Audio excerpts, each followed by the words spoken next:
Hey everyone, and welcome to another episode of the Living Better podcast. Today we have an exciting interview. We're going to Ottawa to meet with Bob and Marlene Neufeld.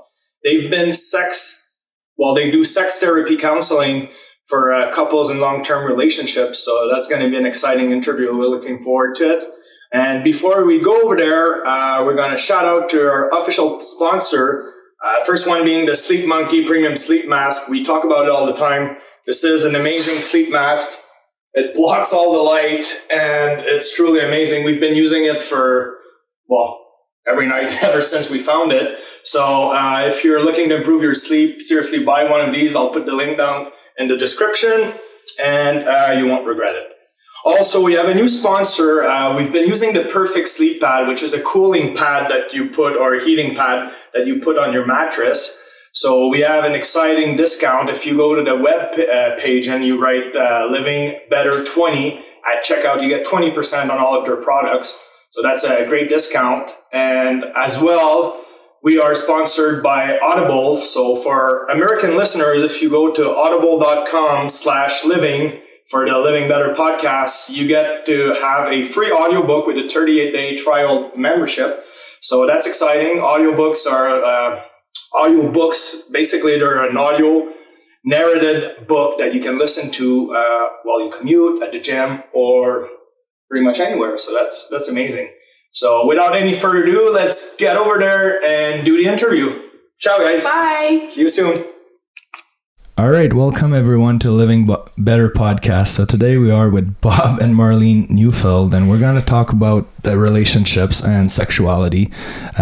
They've been counseling people about their sex life, especially in long-term relationships. So it's an exciting interview that we've been looking forward to, and thank you so much for having us. So we're going to start by asking how you guys met, your story, and what brought you to helping people in the sexual area of their life.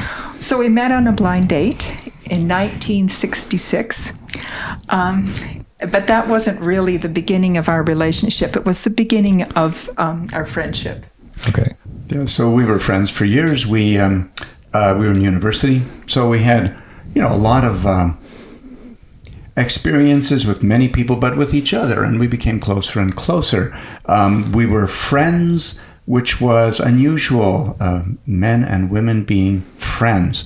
And it's been one of the things about our relationship throughout the last 50 years is that we're friends, we're lovers, and we're playmates. We enjoy each other.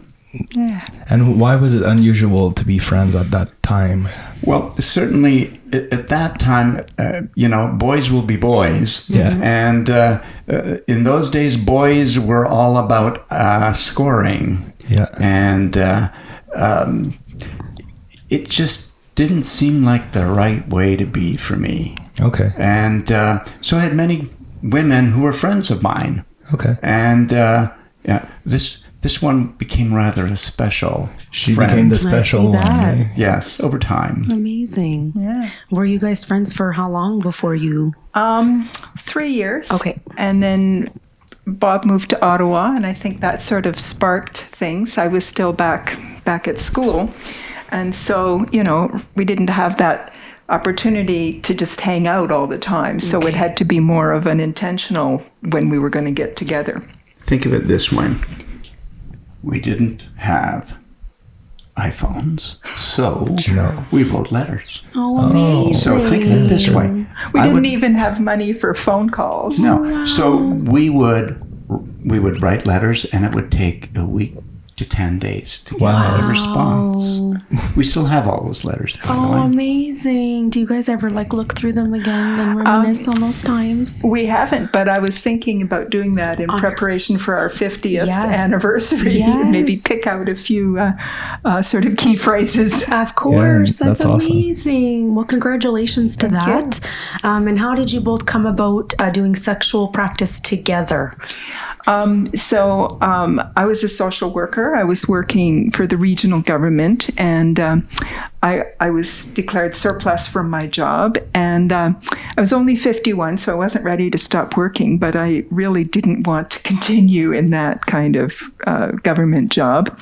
Okay.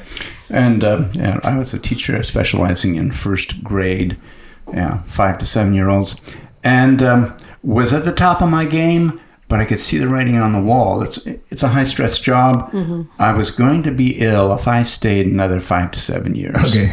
So I took early retirement. Yeah. And we decided that we would gift ourselves with a workshop in New York City with Gay and Kathleen Hendricks. Okay. And we'd been reading their books.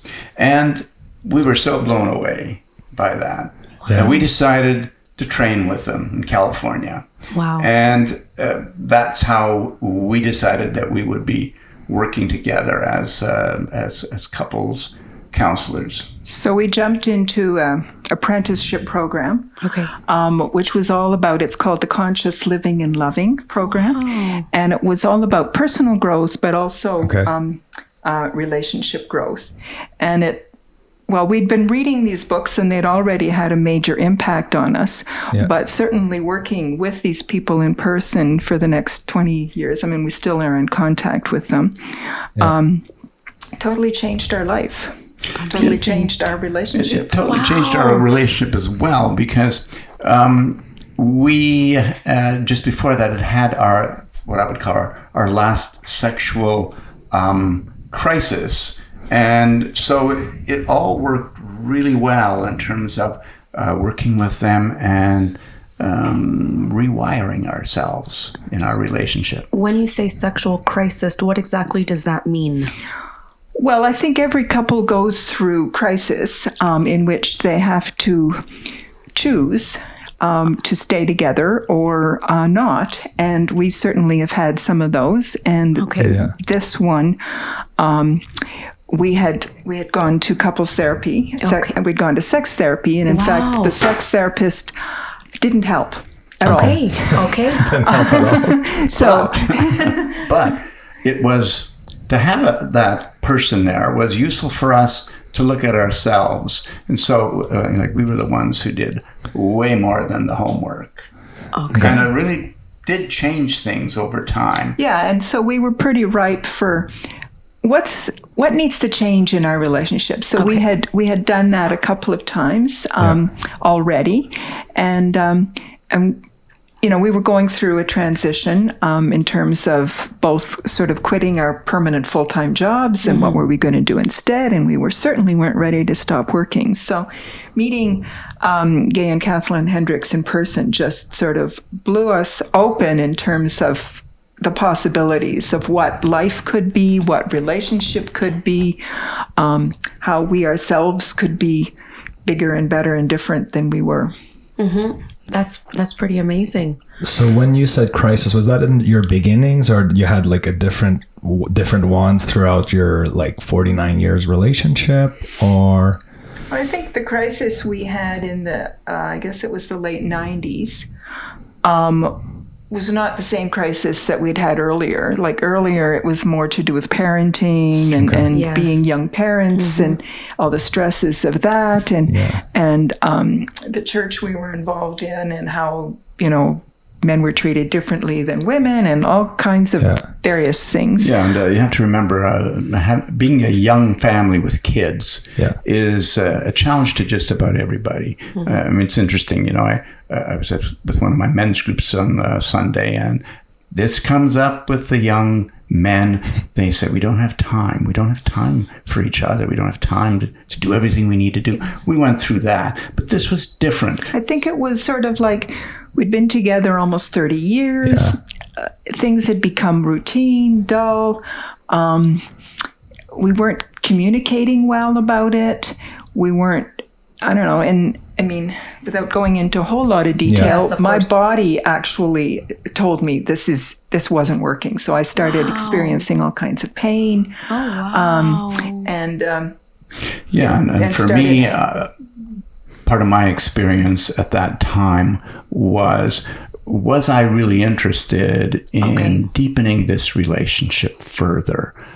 Was I interested in learning how to truly listen to Marlene and understand her in a new way. And it was a big change. And then working with the Hendricks Institute really brought that out in spades. So, like I said, it was a rewiring, a reinvention. And there are other reinventions, but that's the one that we've been building on for the last 20 years. For the last 20 years, yeah. Amazing. And these things that you both were experiencing are these things that you also see with couples that come and see you? Yeah, I mean, it shows up in different ways in different people. Yeah. But I mean, I think that you've let yourself get into routine. You've let yourself stop really listening as if the other person has anything new to say. You think you know everything about them. You think you know what they're going to say. Yeah. You're not willing to take risks anymore. We often talk about with our couples about, sort of you start out a relationship with a whole basket of possibilities. Yeah. Yes. And then slowly, one at a time, you eliminate them. You Can't make do this one. Can't do that story. one. He didn't like that. I won't ever try that again. Or, he won't like that. I won't even suggest it. Yeah. Or, You start limiting yourself more and more for no reason, right? Yeah, And all I got's this little black crayon here, and that's all we do. It's like that. it becomes like Saturday morning at 9:00. This is our little time for each other, and 15 minutes, and we're done. And was that worth it? And take it off the list. Start sort of saying, well, I think I'll just plan something else for Saturday morning, and then it just gets less and less and less, and then you start making up this story that it's the other person's fault. Oh, wow. And then, maybe it would be better with somebody else. Yeah. Right. So creativity suffers. And if you're with somebody for a long time, things become routine. Creativity suffers. So all of us, need to do something about that. But the whole point is that you can, we've been together over 49 years. We've been having sex for over 49 years. Yeah. And it's now at the place where it's different each time. Wow. Something new happens. Really? We don't plan it. It's not like we're playing with new toys or trying new, role plays or anything. Okay. It's more just about being present and being open to whatever's happening and following impulse and being playful and laughing if something, you fart or something stupid. Of course. Yeah, because it can happen. Yeah. Absolutely. Yeah. And the quality of touch, we're very much into, exploring the quality of touch. And what's it like for me to touch her? What's it like for whatever part of my body is touching her? What does it feel like for me, as well as what's it like for her? And I think most people forget that and say, well, I want to please you. Yeah. That doesn't feel like let me very please pleasing. you. And then the other person says, it doesn't please me. Or they don't say it doesn't please me, right? That's it. And what we need to do is we need to have this sort of thing going on. What's going on here? What's going on there? Yeah. So Katie Hendricks talks about that as the loop of awareness. Okay. I'm aware of me and I'm aware of you. Yeah. And how can I stay aware of me when I'm touching you or being touched? And how can I stay aware of you when I'm touching you or being touched by you? Okay. So that's one of the things that you're probably teaching, like the loop of awareness. Yeah. And the quality of touch, we're teaching that constantly with pretty well everybody we're with now. Yeah. Because for most people, it's like, I don't know what it feels like when I touch somebody. Yeah. I've never thought of that. Well, they say, so are you willing to play with that? Yeah, for sure. Yeah. So when you said you reinvented your relationship a few times, and that's something I've read too. So by reinventing was like, what do you mean? Was it like to rediscover about one another all over again? Or as you age or like through your relationship, you change, your desires change, your needs changes? It could be both of those. Yeah. I think it usually involved some form of crisis or big, like, this isn't working, somebody being unhappy about something. And so rather than taking those as this is done, Yeah. we took those as, okay, we gotta learn something here. There's something needs to change. Yeah. I remember at one point it was me complaining we're not having enough fun, but Yes. it wasn't just that. It was really something deeper than that. So Yeah, but it was interesting. It was a litany for a while about how can we have fun? Yeah. Let's have fun. And it was kind of laughable after a while. but at the time I took it very seriously. Oh, yes. And, being really serious about things tends to ruin them over time. Yeah. If there can't be agree. any lightness. And so, one of the reinventions, particularly through the Hendricks Institute, is a concept called making it bigger. So, if you would be in our house, you would find us making it bigger from time to time. Something we often don't agree with each other about all kinds of things. Yeah. And it'll come up and then we'll make it bigger. It might And sound we'll like get really dramatic. it might sound like we're in the kitchen and we're both in the kitchen. We bump into each other and one of us will say, "There's not enough room in this house for two of us," and then we laugh and So go you're on. making it funny. Like, Yeah, we okay, make it yeah, funny. that's We something just you do, yeah. exaggerate it to the point where we That it's realize just it's silly. not. It's not that big of a deal. It's not that big of a deal. And people sometimes maybe make things a big deal when really it isn't. Especially if you are afraid to say it and you start walking on eggshells I and you agree. think there's something wrong with me or there's something wrong with my partner because I keep bumping into you and That's right. It's my kitchen. I'm cooking here. I'm in charge. You just put something into the pot that I didn't plan. Whatever it is. Okay. You can play with that and exaggerate it to the point where it starts to be a little bit silly. Yes, Okay, no, yeah, of course. absolutely.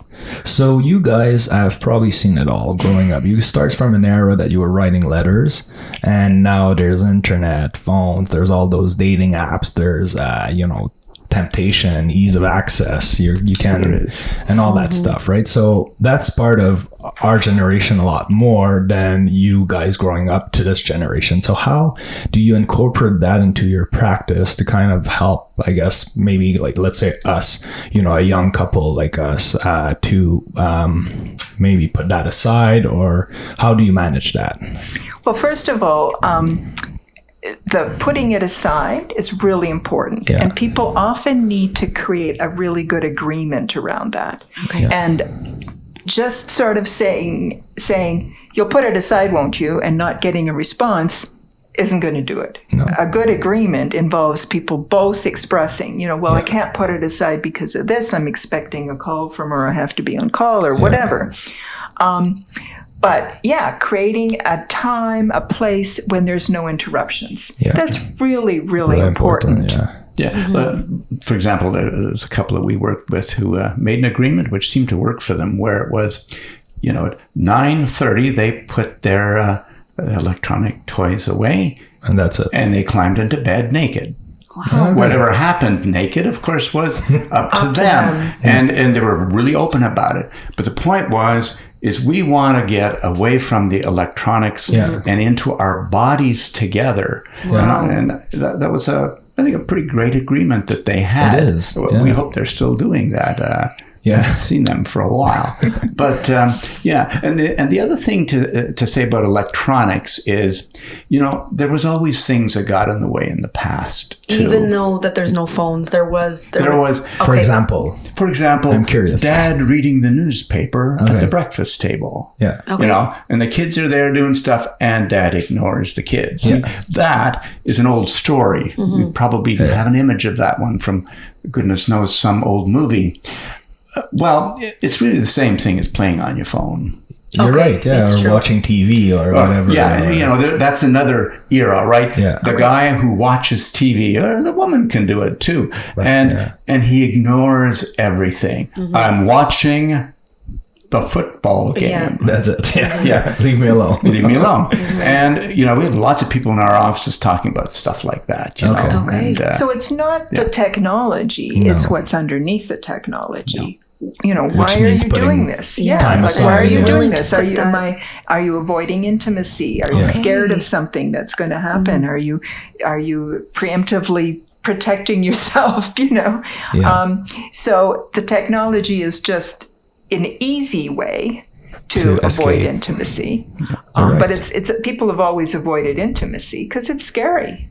Yes, because it makes probably people feel very vulnerable, and you're taking off all of you and you're giving yourself to somebody else, right? Absolutely. I mean, the most vulnerable person in the world is the person you love the most. Yes. Because they have the most ability to hurt you. Yes, absolutely.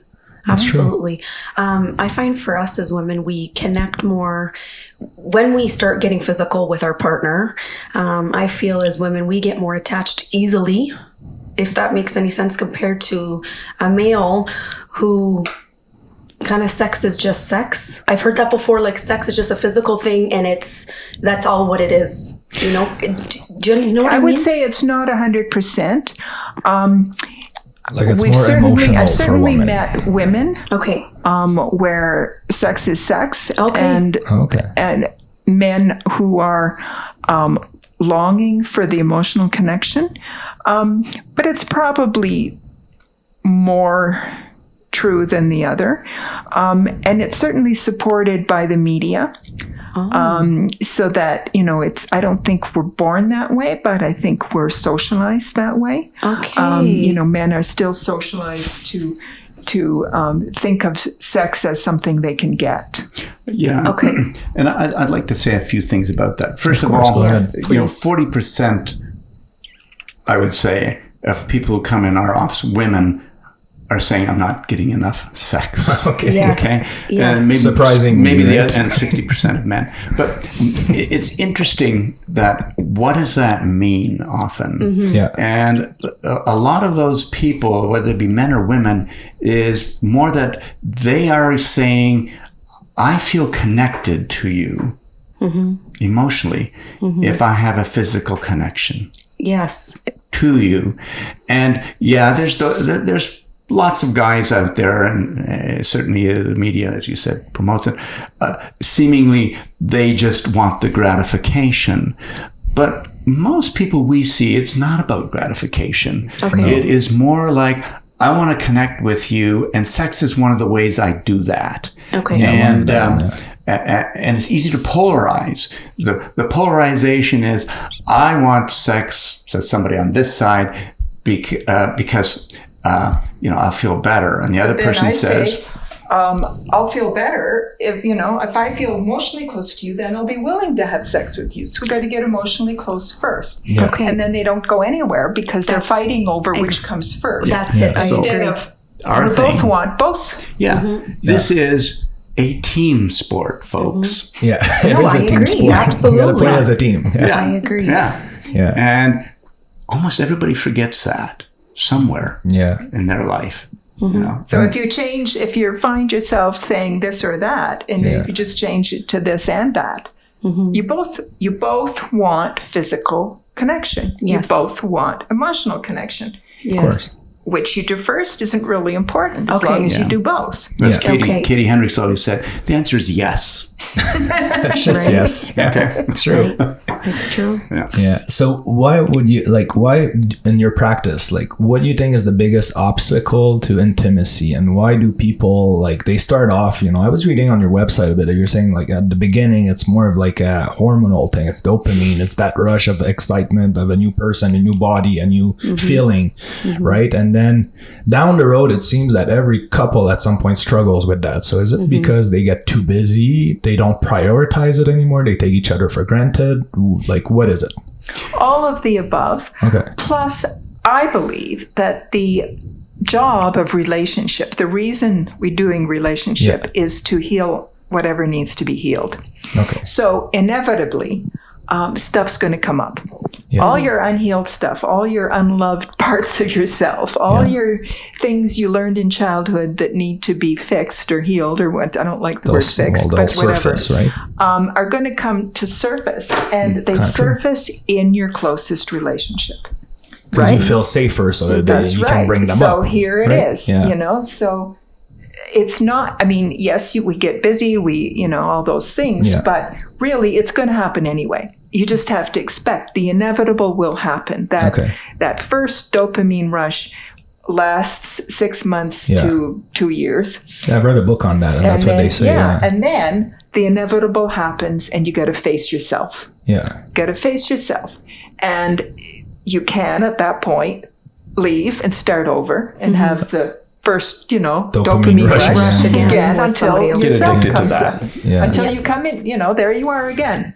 The same, exactly That's the right. same Some boat. people, it's an addiction, right? It's like drugs. It gives you dopamine, right? Some people, it's sex. So they just jump from partner to get that rush. And then when it's over, that person's not good anymore. Get a rush somewhere else, right? Right. Yeah, no, it makes sense.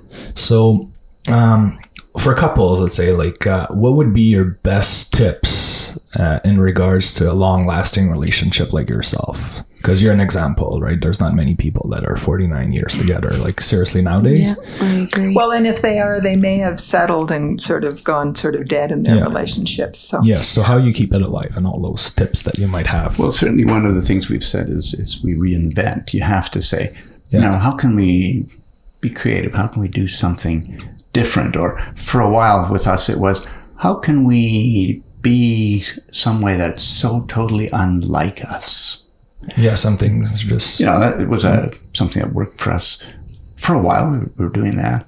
But, the whole thing about polarization, if you can get into the thing about, of course, you're going to be polarized over time. How can you be a team again? Is a really important thing in all ways, right? Yeah. The very first live training we went to with Gay and Kathleen Hendricks, I was totally blown away because they work from this model called the drama triangle. Okay. The drama triangle says that when you're in any sort of conflict, you're either playing a victim, poor me, I agree. or you're blaming. I agree. And the blaming could be either bad you or bad me, or you're trying to rescue. And any one of those three keeps it going. Yeah. And so it just totally blew me away because I was like, I'm doing all three.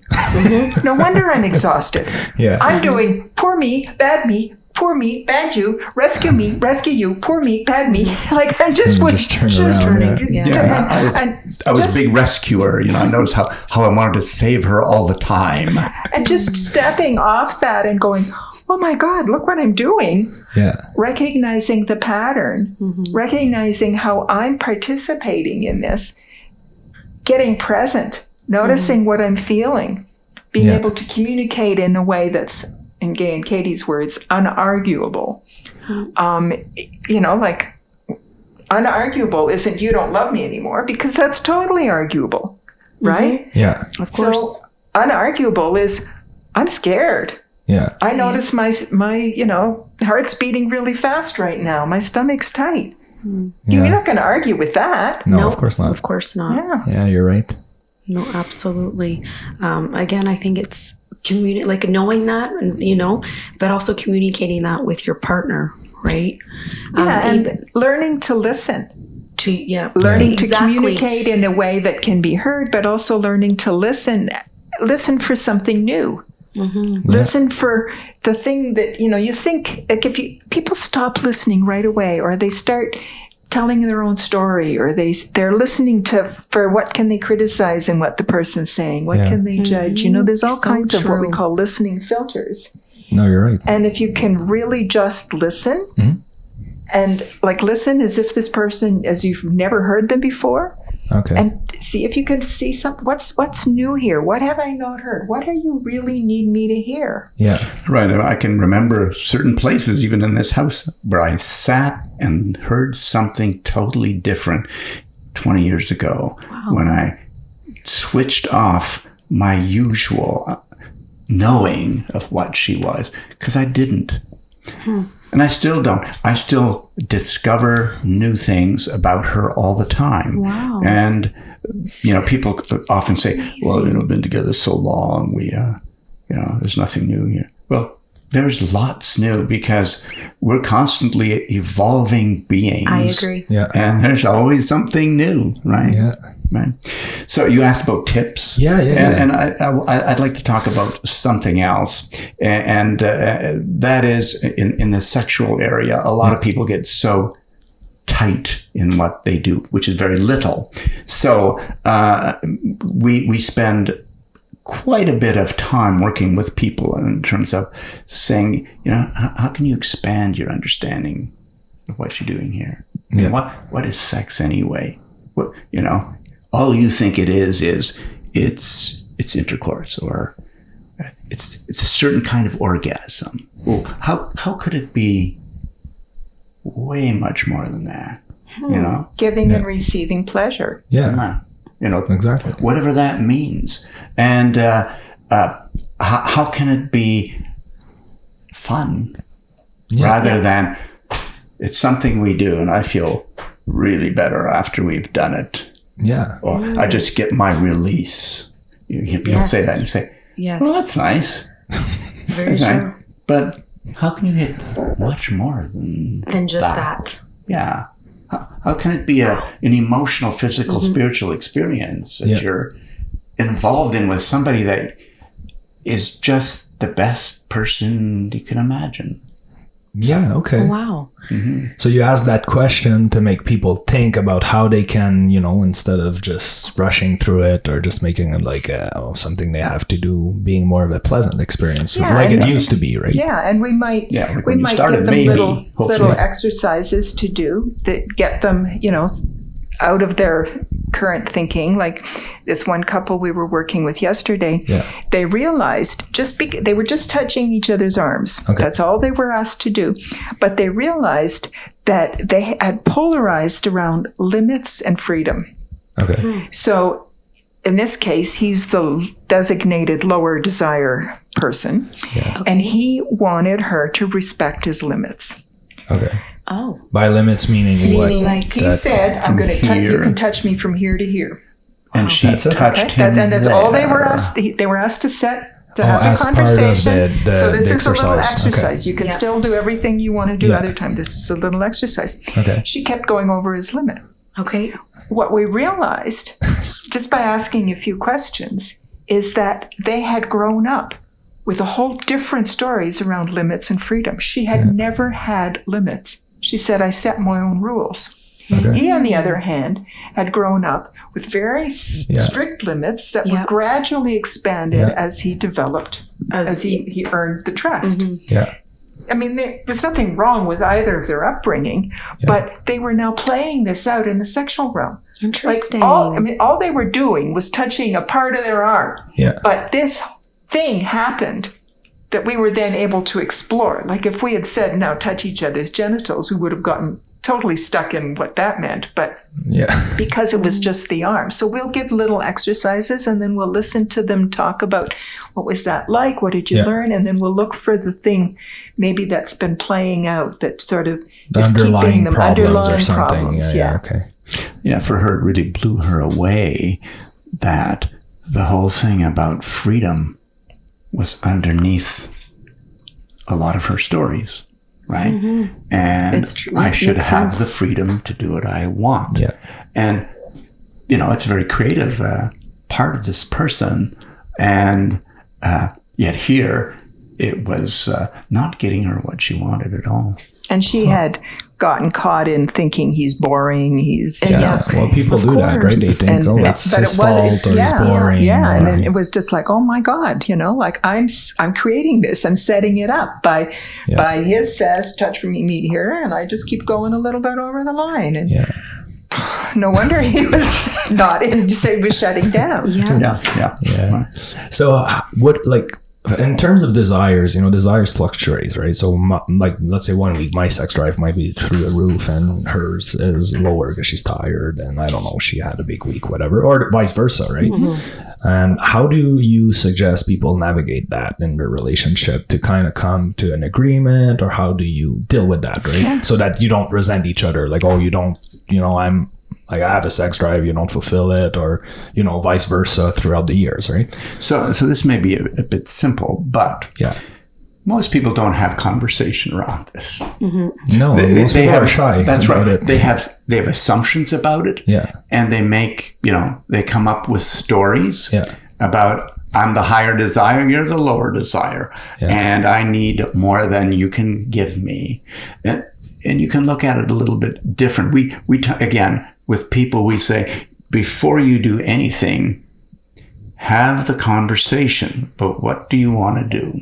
Okay? Yeah. And you can plan things around your sexual life. A lot of people say, no, we can't plan. It's all about being spontaneous. Yeah. Well, it's never been spontaneous, okay? Yeah. When you first were together, you had dates. Yes. It's not spontaneous. No, you we make planned a date. it exactly. So make a it date. was a plan, and that's And it. you prepared yourself. Exactly. You groomed Absolutely. yourself. Yeah. You Absolutely. you got rid of your dirty laundry. Yep, I agree. You did all kinds of things to get yourself ready. Yeah, sure. So we talk about bridges to desire. Wow. What are you going to do to get yourself to that place? Again. And like what do you do that would normally turn you off? What does your partner do that would normally turn you off? What are you going to do instead that will turn you on? It might mean have a bath together. Yeah. It might mean have a conversation about something. It might mean saying, I am tired, but I would like to make a time for us. Yes. You know. And just communicating that. Yeah. And, that's important, right? Right. For a routine, we usually don't, right? They just go through the motion of day-to-day life, right? And That's right. Don't wait until bedtime. Don't wait until you're exhausted. Make time. Make time. Set for time that. aside. Yeah. And what do you need to do to feel like having some sort of giving and an receiving of experience, pleasure time? Play with different times, Yeah. Some people say, it's got to be in the evening. I'm not a morning person. Well, True. so It's true. how about 1 o'clock in the afternoon? I mean, really, anything can... talk about the whole thing. Yeah. What do I like? What do you want? And you might be surprised, you know? And see, we basically come from the assumption that everybody wants to give and receive pleasure. Yeah. Everybody needs that. Yeah. It's a fair a sort of assumption. the assumption like everybody needs to eat. Yeah. Okay, so we're not going to argue about whether or not you need to eat. I'm a bigger eater than her. I'm never hungry. Yeah, I mean, a lot of this is We're garbage. going to have the conversations about when we eat and I where agree. we eat and what we eat. I agree. So when you approach giving and receiving pleasure in the same way, I am assuming that you want some pleasure. Yeah. Okay? How can I find a way to meet your need for pleasure? Yeah. What is it? Help me understand what would make you want to be touched. Help me understand what would make you want to touch me.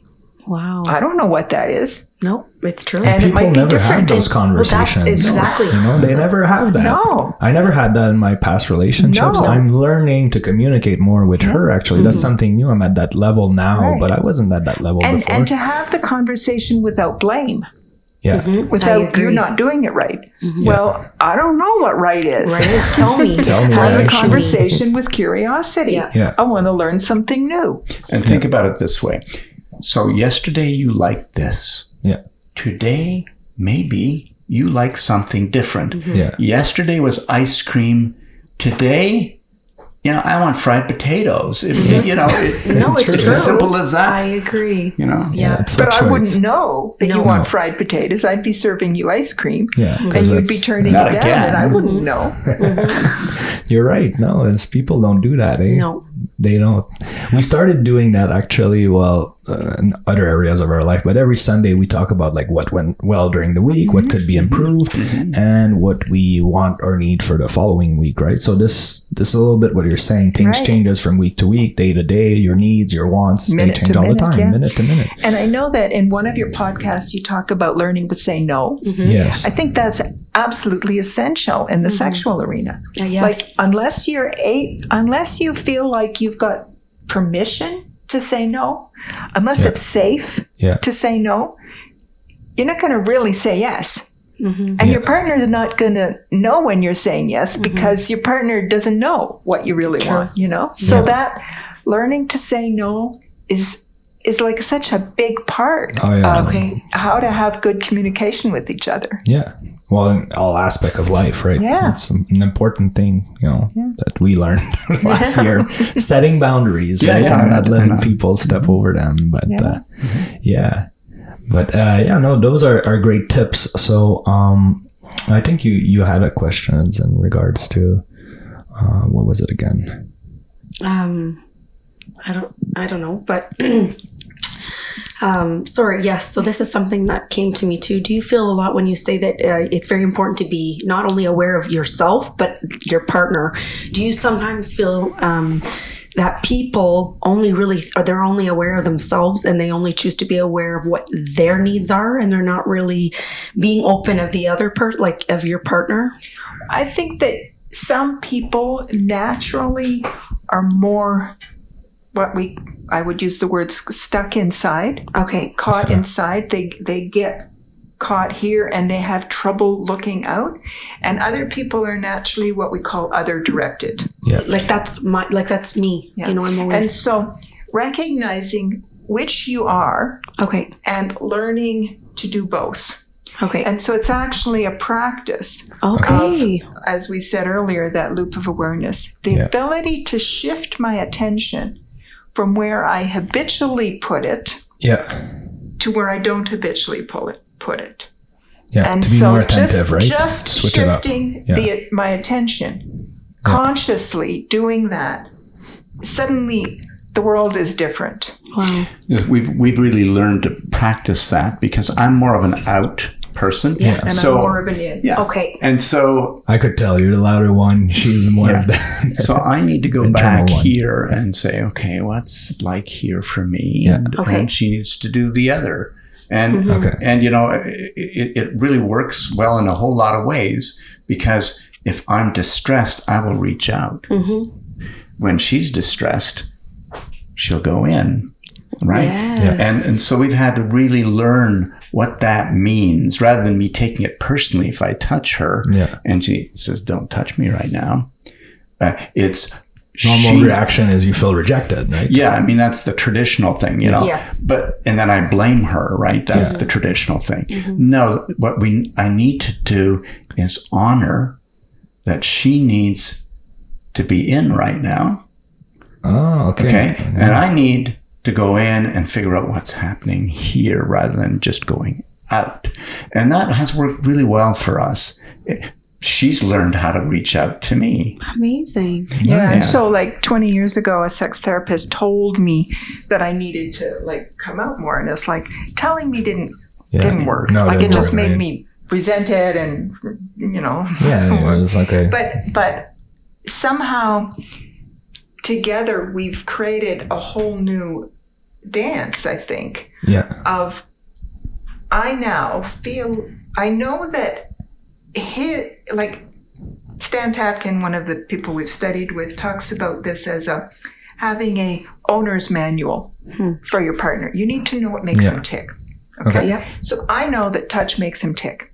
I know that no matter how upset he is, if I can come towards him, look him in the eye, and touch him, he'll calm down. It's going to melt. I will melt. But that doesn't work for me. Don't try that if I'm upset. Mm-hmm. This is not your mechanism. One thing serves all. So for me, very true. Very true. I need to give her space. Lots of space. Mm-hmm. And my internal process is, I love her, and how can I be totally in the loving place? Doesn't mean I have to do this and that and so forth. How can I be in the loving place? You can't fix me. I am not fixing, and I'm present in some form. I might be in the other room, but I'm present. Amazing. For what's going on. And, we have very different, it's called attachment theory, different attachment styles. Yeah. So this works incredibly well. Not that anybody loves to have their partner be upset about things. And, it's not what it's about. No. It's about when it happens, because it will. How do you deal with it? How do you work with it? And for me, it's like, it's not just a thought concept. It's an actual way of increasing the possibilities. Yeah, we tend to move those mics around and then the audio gets lower. So yeah, I imagine so. Yeah. Well, that's great, and I think that's something that people don't do. We learn to do that. Let's say I'm having a bad day and she's trying to approach me or something. usually before, the old Matt would just try to push her off or maybe say a rude comment or something, right? Now I'll try to vocalize, hey, listen, like, I'm not having a good day. I just need my space, nothing against you, right? Now she knows that it has nothing to do with her. I'm in my own internal bubble of emotions or whatever happened that made me tick, and then she doesn't take it personal, right? But some people, they don't take that extra 2, 3, 4 seconds to vocalize what they're going through, right? So then she either feels rejected, like you're saying, or you don't know what's going on, or you try something and doesn't work, and you're like, oh, I get rejected all the time, or stuff like that. So I think that's something important that you touched, that well, maybe you guys know each other for so long, you don't need to talk, like you understand each other without talking. No. I mean, in a sense we do, yes, but you do not read the mind of your partner. Even though you think you do, it's true. It's not a good practice to think you know what your partner's going through. No, exactly. It's not a good practice for sure. Never works out in the long run. That's right.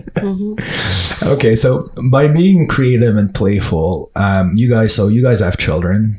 We do. Well, now they're out of the house, but from being before to children to after, how did you navigate that, like, playfulness and being creative, especially with children? They were in the way, they're needy 24/7, they're young. How do you make space for your relationship? And that's something that people I see nowadays, they divorce because now it brings back balance into their life, because one week they have their new partner so they can have sex, they can have fun, they're free. The next week they're a mom or a dad, right?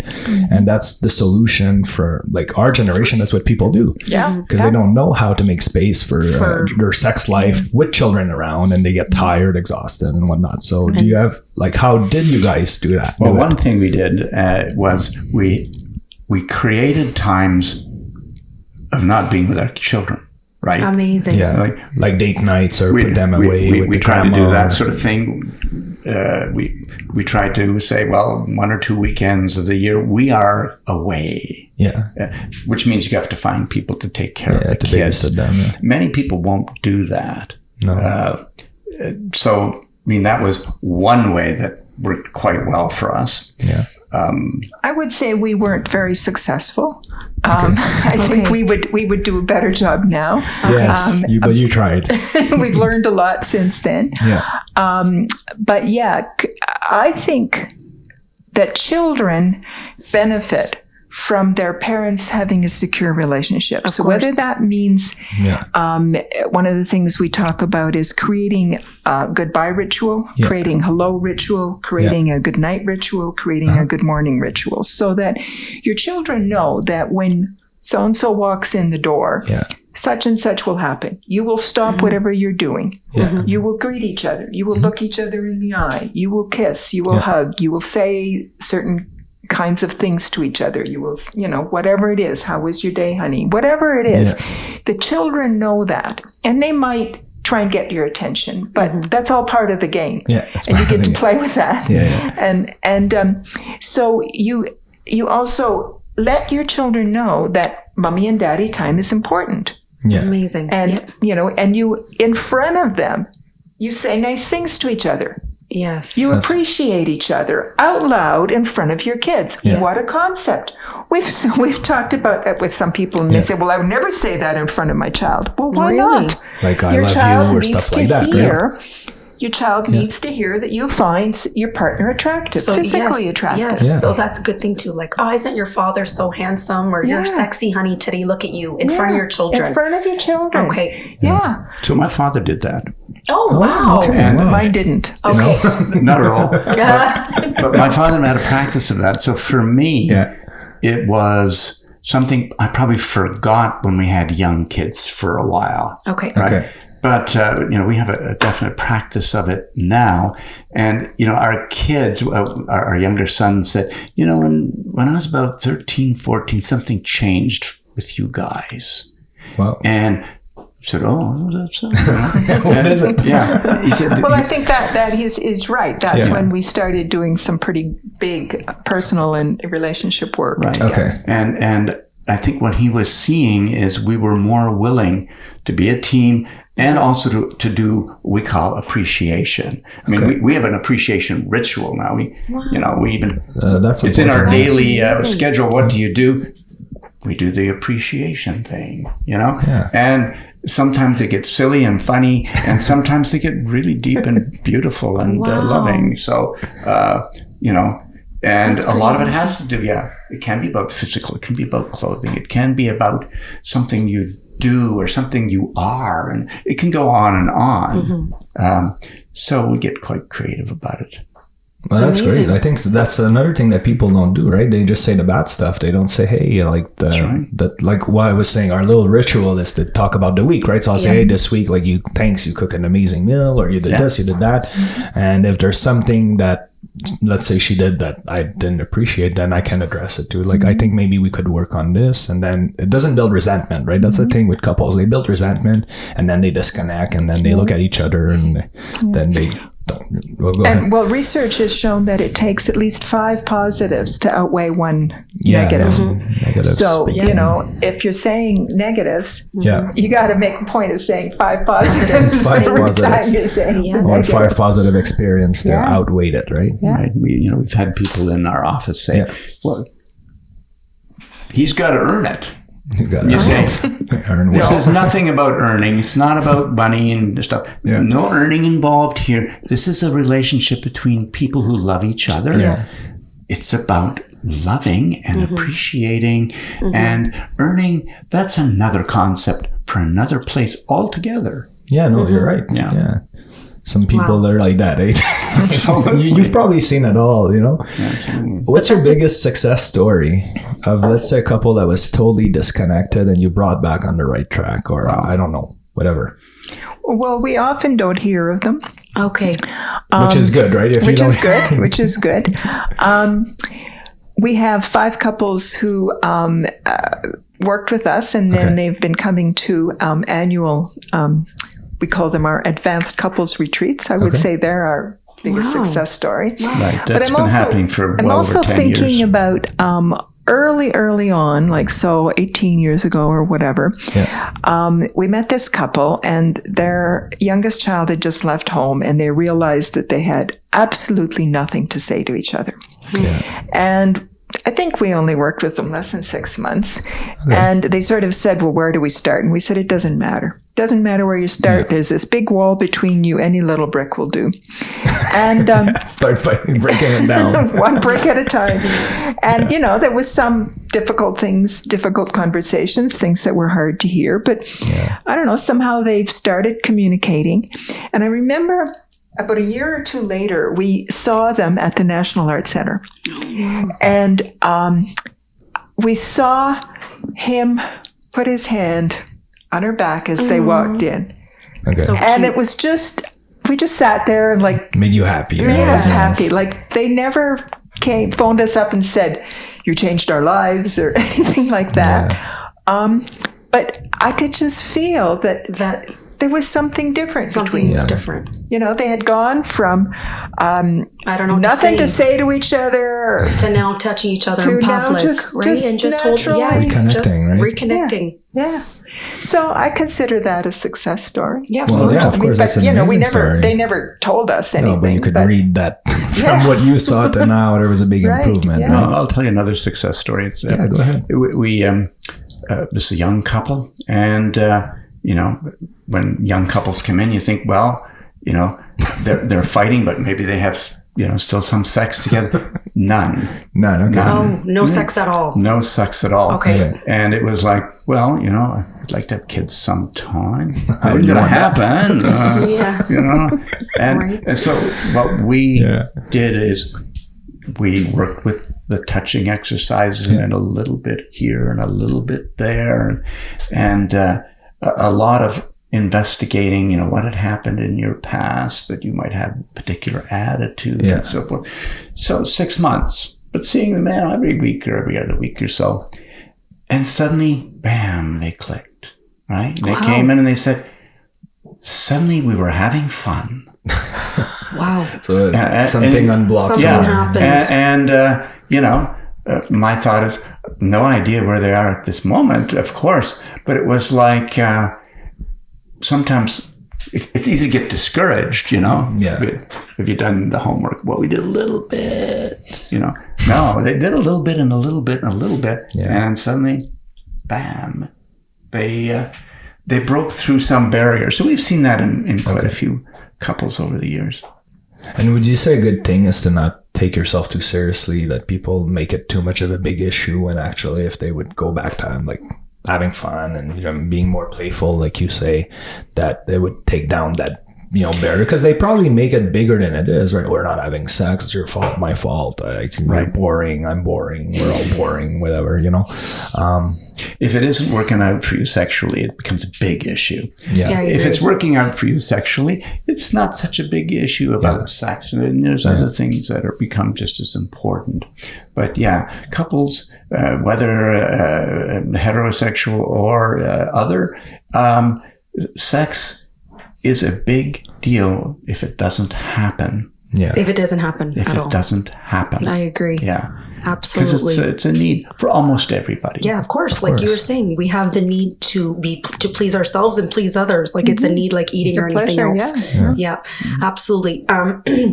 You think, when two people have two different types of needs, like for an example, to spice things up, somebody wants to go to the swinger bar. They want to swing. They want to, together. And then the other partner is extremely uncomfortable with that and refuses, and instead wants to just watch a porn movie together. Okay. Do you ever see couples like that? And how do you get them in a state of comfort that they can connect in that way? Because people are different. Yeah, they have different boundaries, different things.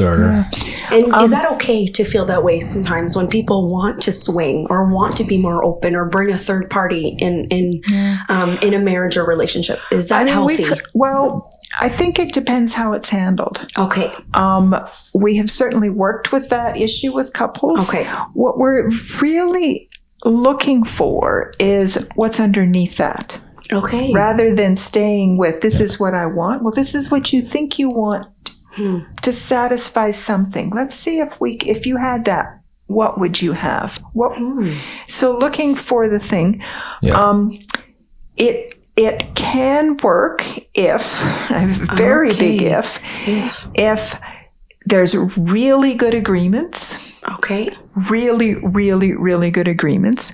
Most often when couples have come into us and there's been one person who wants to open the relationship and the other person that doesn't, there's something else going on. Okay. And it's really more like I want to have affairs, but I don't want to have to hide it, so I'm going to tell you. I'd rather tell you. And then you're not supposed to be upset because I told you. Yeah, true. But what else is going on? Okay. So I don't have a blanket, no, that won't work, but I have a lot of concerns. Okay. We have had couples who opened their relationships and then said, it wasn't good. It wasn't good, their experience. Right. We've also had couples that have opened up their relationship and it has worked, but it has worked because they had very clear agreements So about how they were going to do it. And I think if it works, they always have to say, this is the primary relationship. Mm-hmm. Yeah. But we have other things that we do with other people sometimes or even regularly, but we have very clear agreements about what that is and what it means. Yeah. Mm-hmm. And the emotional connection is not there. It's between you two. Is here. Yeah. Because, and that's the tricky part when people say, well, I won't fall in love with so-and-so. Well, once you start having the emotional connection, not just the physical connection, what do you call that? And so then there's all kinds of feelings that need to be really paid attention to, need to be heard. So I'm not saying no, but I would say there's a lot of things you need to think about. To think about and talk about and figure out deep down between you two before opening that door to a third party or swinging or... Yeah. And there are very creative things which people do. Mm-hmm. We spent quite a bit of time with a threesome for a while who over time worked out a marvelous way of that they had sex with each other, and they had agreements about who was with whom when. Okay. They had children. They bought property. It was a very interesting, That is interesting experience for us to see how they worked it out. Now, when they came to us, it wasn't quite that way, but they worked it out. And, I had huge admiration for them. So there are many creative options which work, and they aren't all just between two people.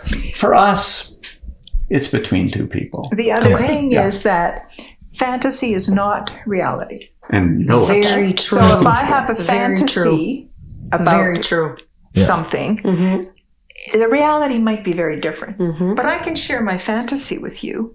You can try to make it happen for the fun of it. Yeah. And you can, like in the role play and things like that, you can. Absolutely. Okay, and so we have amazing. our regulars that we play with. Okay. And have for many, many years. Amazing. Doesn't mean we have to act them out. No. Because acting them out probably, it's like I have this fantasy and it goes this far and then poof, it all disappears. Yes, it's true. So, in real life, it wouldn't be quite that simple. Yeah, I agree. You're right.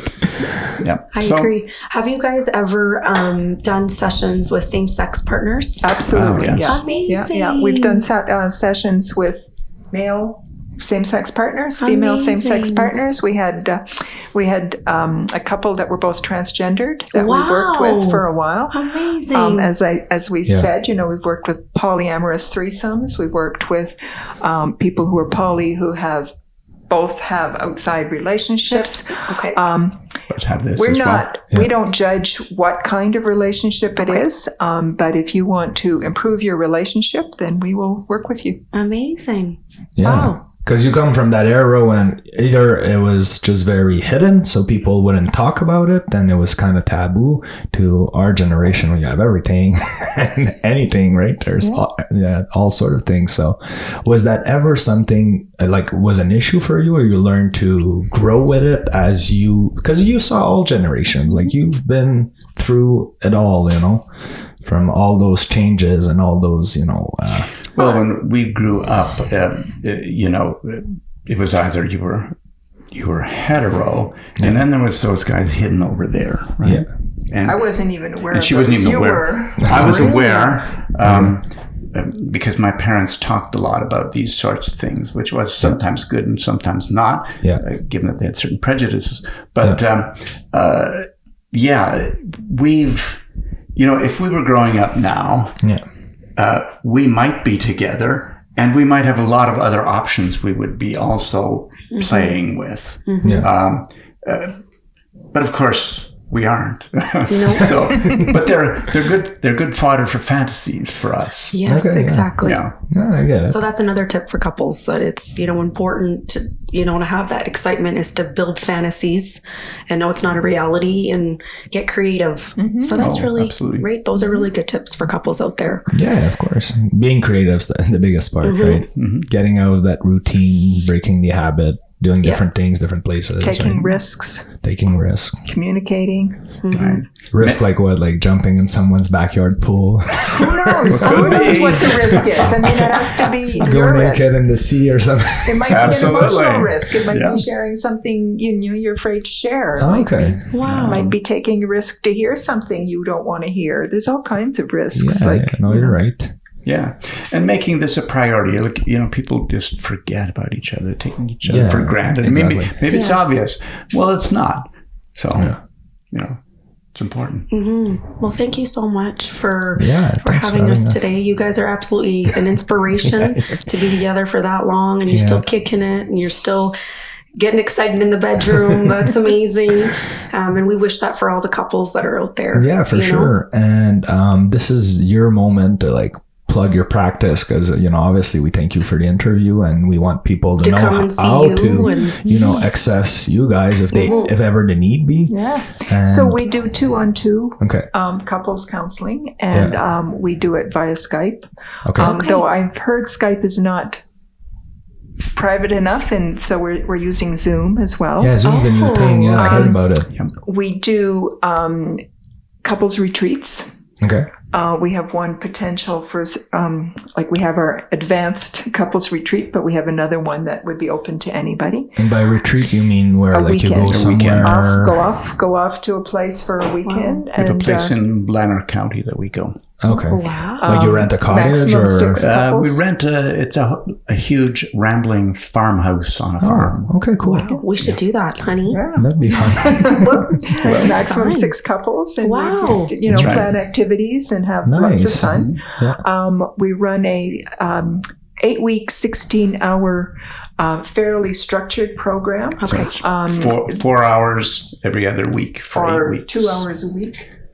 For 8 Or weeks. 2 hours a week. That's true. Which is a specific program that's part of what's called the Optimal Sexual Experiences Program, and it's a specific program that's part of research in which we're wanting to see if we can make a difference using this specific model. Okay.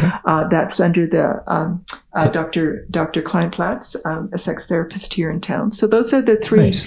options: the weekend retreats, the 2-on-2 work, or the 16-hour 8-week program. So you have a website, obviously. We have a which is- website. We're just starting to do our own podcasts. Yes. And so they'll be available on the website. We have articles on the website. Yes. And So that's one way people can reach you. the And- website is the way to reach us. Okay.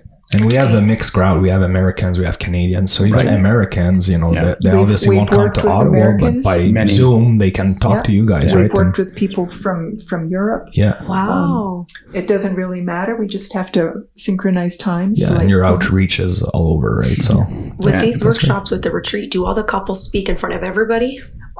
It's always optional. Okay. So at everything you can pass, but I think couples learn very quickly that the more I share, the more I get out of it. I agree. And I really get a lot out of hearing somebody else. The story or how they feel. And they go, oh my God, I'm not the only one Yep. that feels Agreed. that way or has had that experience. So it fairly quickly people start sharing. At first, it's more general, talking about out there. yeah, exactly. But very quickly, people will start to say, this happened to me. Okay. And they'll sort of like be looking around and they don't get like people jumping on them or we don't jump on them. We People just say, appreciate "Tell us more," personal and sharing. Yes, Yeah, for I sure. agree. You know, Absolutely. that was good. That actually opened up a whole bunch of stuff for me. Like just, or they'll, hear somebody else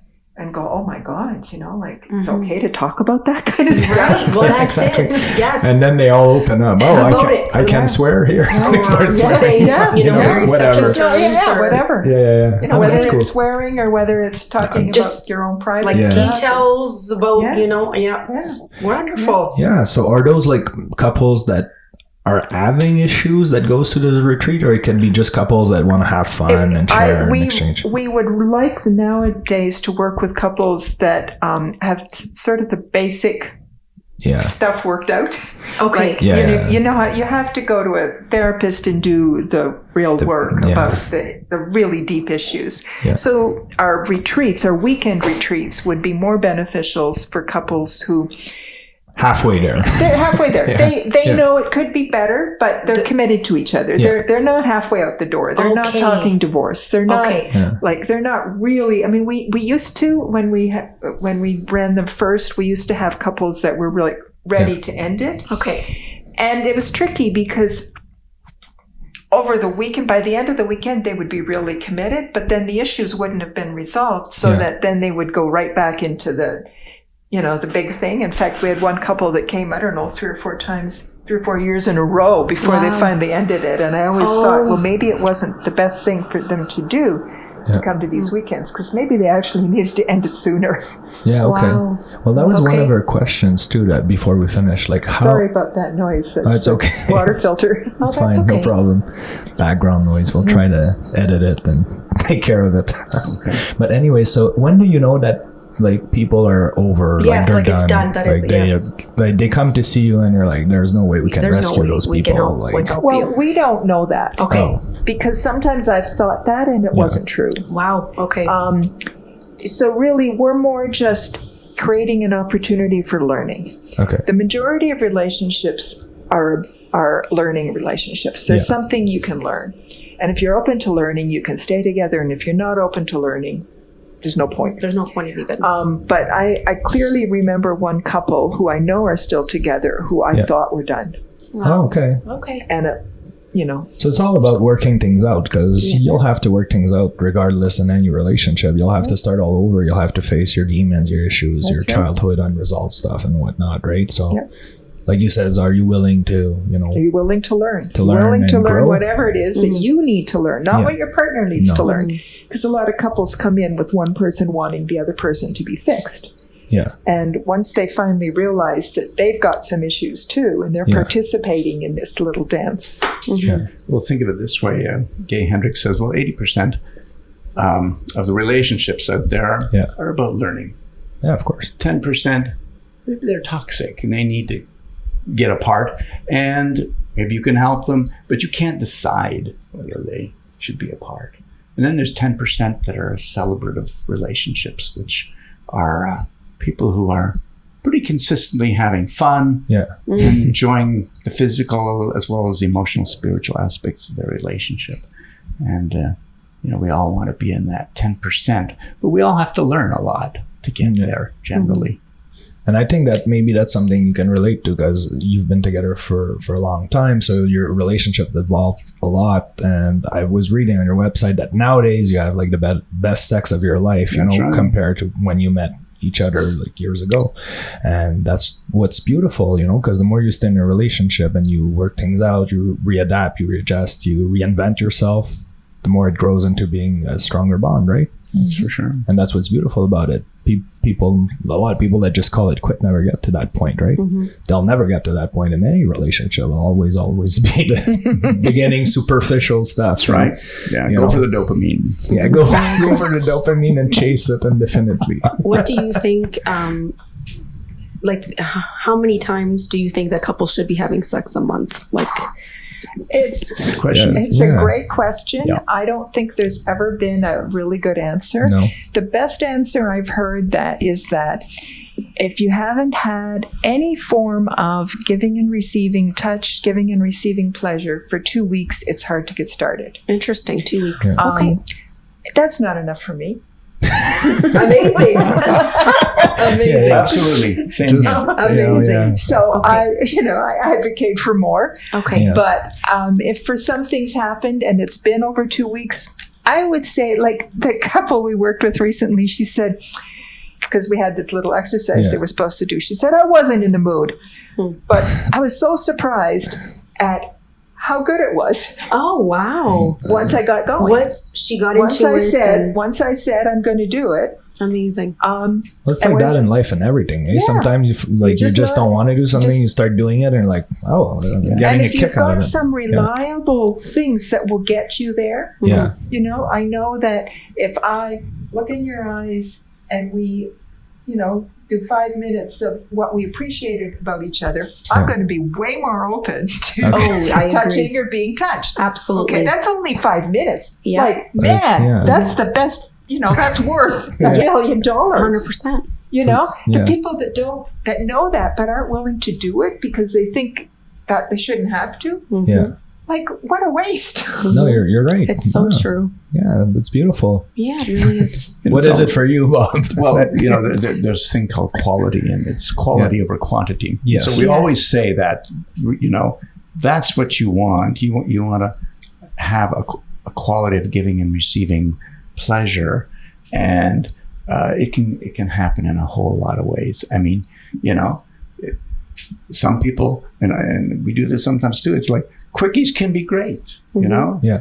But it's really wonderful to have longer periods of touch. Of touch. Okay. Yeah. And non-goal oriented. And non-goal oriented. That's the big thing for us. Okay. Was a big thing for us to learn.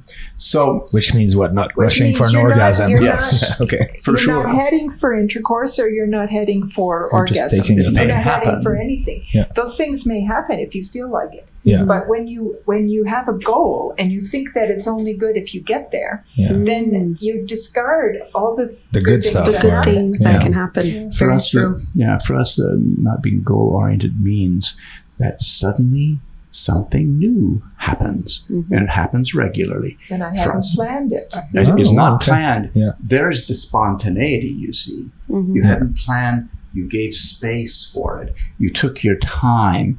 You checked in with yourself and your partner back and forth. And suddenly, pow, there's something amazing. That happens. The other thing I want to mention is that there's this thing that we learned from Gay Hendricks called the upper limit pattern.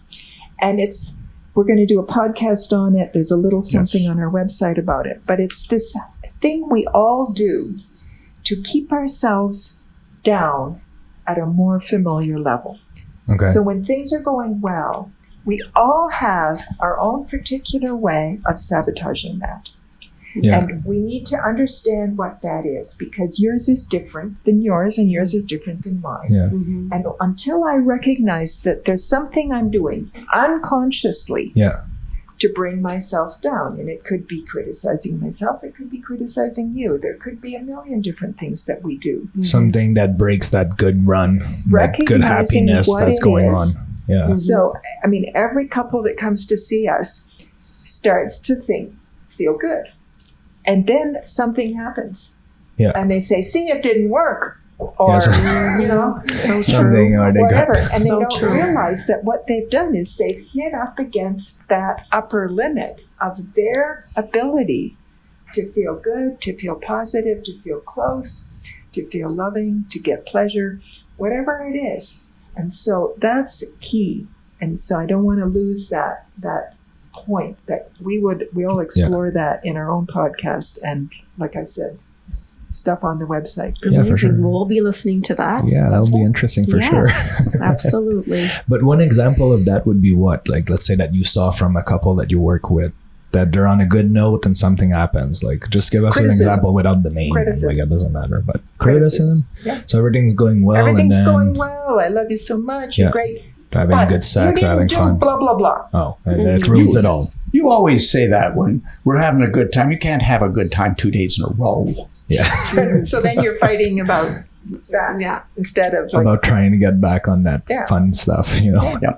over minor issues, Yeah. right? Oh, yeah. yeah, I mean, Yeah. it could be anything. It could be the toilet seat, the toothbrush, Yeah. I mean, anything. Anything That that triggers You it. know, like Yeah. Yeah. people will say to us, we were fighting about the craziest, silliest things. Mm-hmm. Okay, yeah. Fix it, yeah. It's about the laundry again. right? Yeah. So what you're saying is to try to identify those patterns and eliminate them as much as you can, or be more aware of and them. not even eliminate them. Be aware, right? Recognize that Yeah. they're a positive thing. Yeah, You're raising your own relationship. setting of Yeah. your ability to have the good time. Yeah. And so when you hit that, oh, let's celebrate it.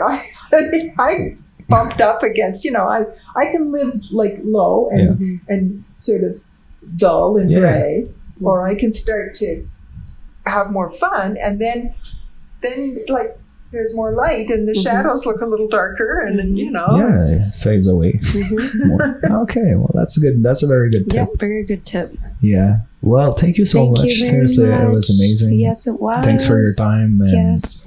we were excited. We were looking forward to it because we're a couple ourselves, right? So Mm-hmm. we can always gather some insights and knowledge for our own relationship, because that's what we're absolutely. trying to do. Going on 4 years, so we're far from you guys. But We'll try to get there. That's well, for yeah, sure. of course, yes. And we're always learning and growing, so it's fun. So really Thank you. appreciate it. I'll put all in the description of podcast how people can reach out to you with all the contacts, numbers, and website and whatnot. So that's that'll be very interesting for people that want to reach out to you guys. And yeah, thank you so much. Thank Okay. you. All right. All right. Bye, guys. Bye-bye.